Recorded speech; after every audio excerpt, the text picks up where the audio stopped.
ഏതെടുക്കണം?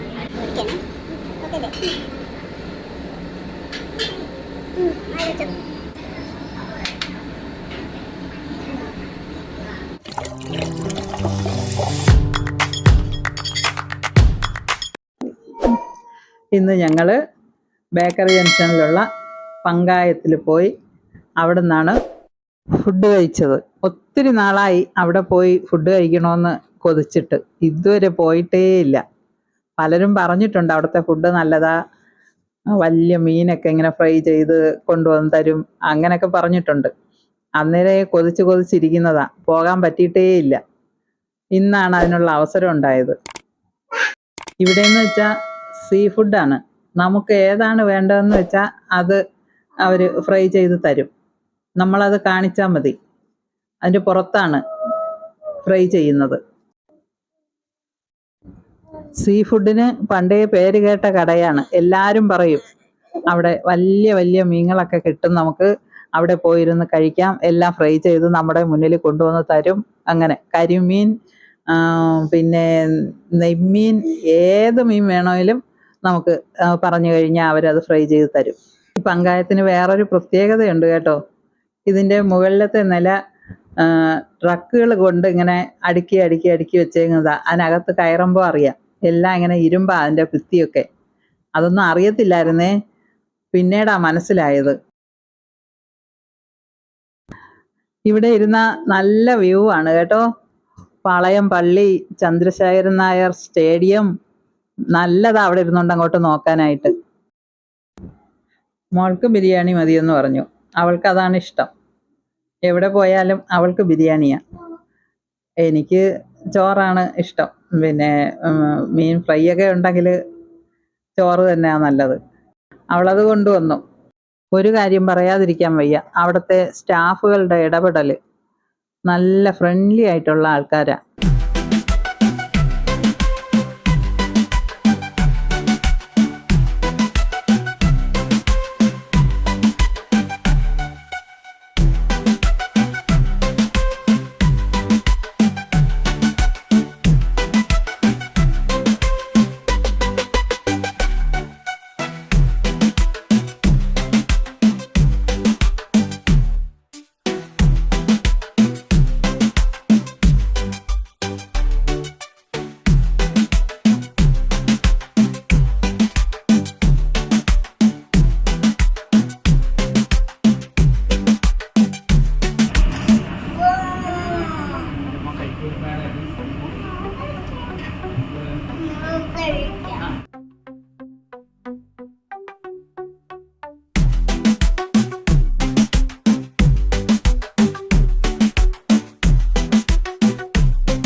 ബിരിയാണി നല്ല ടേസ്റ്റായിരുന്നെന്ന് മോള് പറഞ്ഞു. മോള് നല്ലപോലെ കഴിച്ചു, എന്നത്തേക്കാളും കഴിച്ചു. പിന്നെ അവരുടെ കറികളും എല്ലാം നല്ല ടേസ്റ്റായിരുന്നു. കമൂറും ആവോലിയാണ് ഞങ്ങൾ ഫ്രൈ പറഞ്ഞത്, അതും സൂപ്പറായിരുന്നു.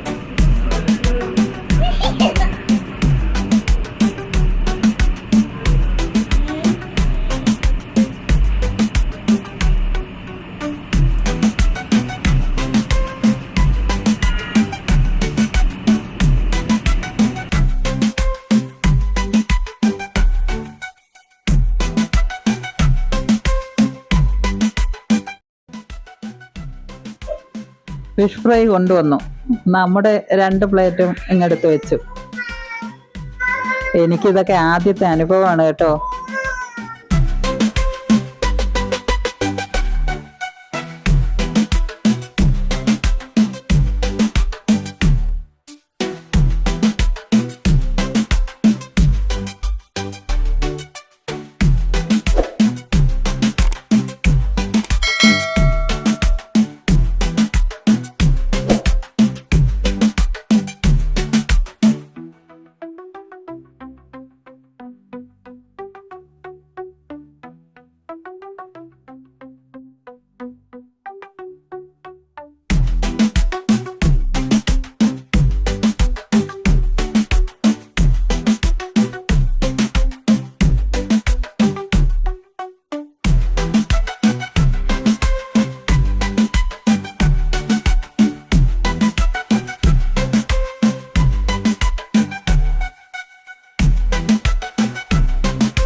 ആദ്യം നമ്മൾ ഹമൂറാണ് കഴിച്ചത്. അത് ഫുള്ളിങ്ങനെ കഴിച്ചു കഴിഞ്ഞപ്പോൾ പിന്നെ വയറിൽ ഇടമില്ല. പിന്നെ ഒന്ന് പിച്ച് കഴിച്ചു നോക്കി. അത് കഴിഞ്ഞിട്ട് പിന്നെ പാഴ്സൽ ചെയ്തു, വീട്ടിൽ കൊണ്ടുവന്നിട്ടാണ് കഴിച്ചത്. അടുത്ത വിശേഷവുമായി അടുത്ത വീഡിയോയിൽ കാണാം. ബൈ.